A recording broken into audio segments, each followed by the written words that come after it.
नमस्कार, माझं नाव नागेश किसनराव सरोदे, गाव शिंदे वडगाव. माझ्या बागेत मी 3 वर्षापासून लकडे साहेब यांच्या मार्गदर्शनाखाली ट्रीटमेंट चालू आहे. तर माझ्या मोसंबीच्या झाडाखाली आज रोजी एकही मोसंबीची गळ, कुठल्याच प्रकारची गळ नाही आहे आतापर्यंत.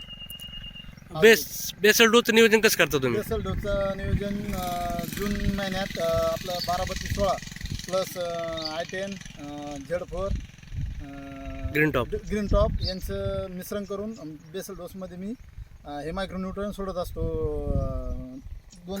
झाडाच्या इकून एक 3 फूट नाली, तिकून एक 3 फुटाची नाली करून.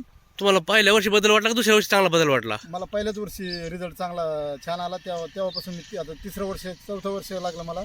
4थ्या वर्षापासून मी कंटिन्यू बेसल डोसमध्ये हेच मायक्रोन्यूट्रन टाकतो आणि त्यांच्या सांगण्यानुसार फवारणीचं नियोजन करतो.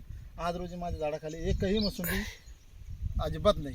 पाण्याची क्वालिटी वगैरे कशी आहे? एकदम झाडाची क्वालिटी 1 नंबर. पानाची क्वालिटी पण जे पिवळे झाडं होते ते झाडंसुद्धा काळीडक झाड झाले माझ्या निदर्शनात आले. तुम्ही शेतकऱ्याला काय सांगू शकता?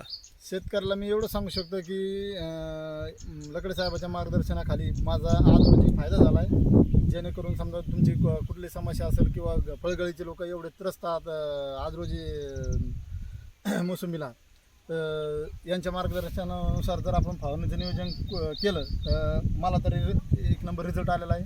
तुम्ही दुसरे वापरू शकता. महत्वाचं त्याचं बेसल डोसचं पण नियोजन आहे. महत्त्वाचं त्याच्यात मग बेसल डोसचं नियोजनसुद्धा आहे.